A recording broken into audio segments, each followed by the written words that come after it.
इनकी महाराज जी की आयु थी 126 वर्ष। कहते हैं कि जब उनको मारते रहे चाकू से, छुरी से, डंडे से, तो वो तो सिद्ध महात्मा थे, तो उन्होंने अपनी सारे प्राण अपनी मुट्ठी में ले लिए थे। इससे पहले मैं हल्द्वानी उत्तराखंड में ही 137 वर्ष के साधु संत से मिला था, जो आज भी जिंदा है।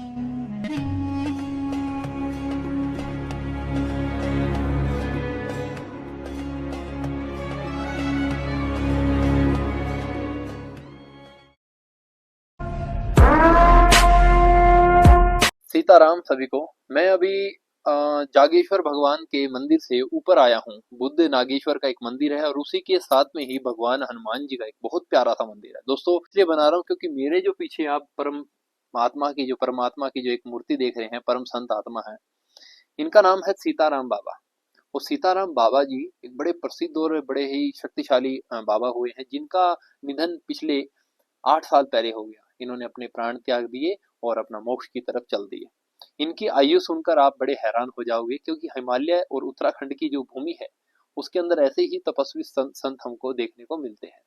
इनकी महाराज जी की आयु थी 126 वर्ष। दोस्तों 126 वर्ष की आयु भारतवर्ष में बहुत कम लोगों की मिलती है। इससे पहले मैं हल्द्वानी उत्तराखंड में ही 137 वर्ष के साधु संत से मिला था, जो आज भी जिंदा है।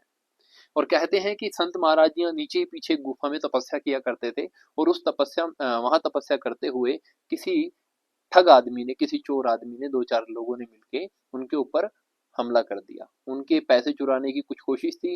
ये बात है लगभग जब वो 98 साल के या फिर 95 साल के लगभग थे। तो कहते हैं कि जब उनको मारते रहे चाकू से, छुरी से, डंडे से, तो वो तो सिद्ध महात्मा थे, तो उन्होंने अपनी सारे प्राण अपनी मुट्ठी में ले लिए थे। मुट्ठी में ऐसे लेके रखे और वो मारते गए। तो शरीर को तो कुछ होता नहीं दोस्तों, जब प्राण हाथ में आ जाते हैं।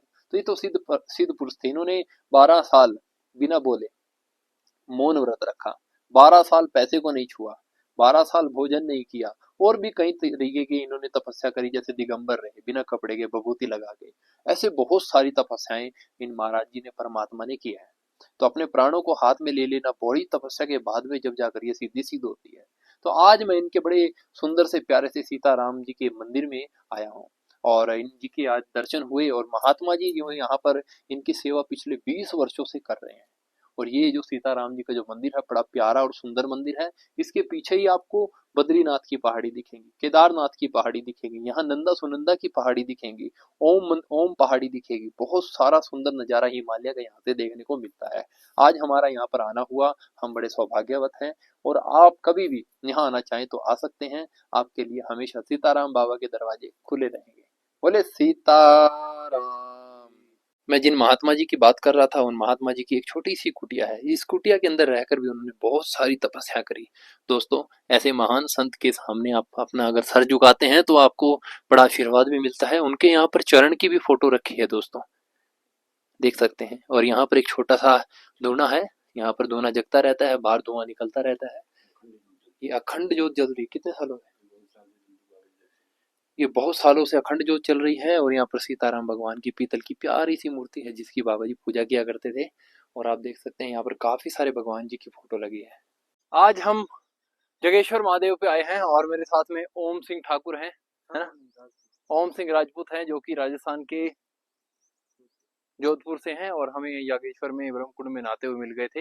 हमें अभी उस रास्ते पे जाना है, उस रास्ते पे। ये देखिए रास्ता तो है ही नहीं है यहाँ पे, हम सिर्फ पहाड़ी चढ़ते जा रहे हैं। और रास्ते का पता है आपको? नहीं, मना कर रहा है।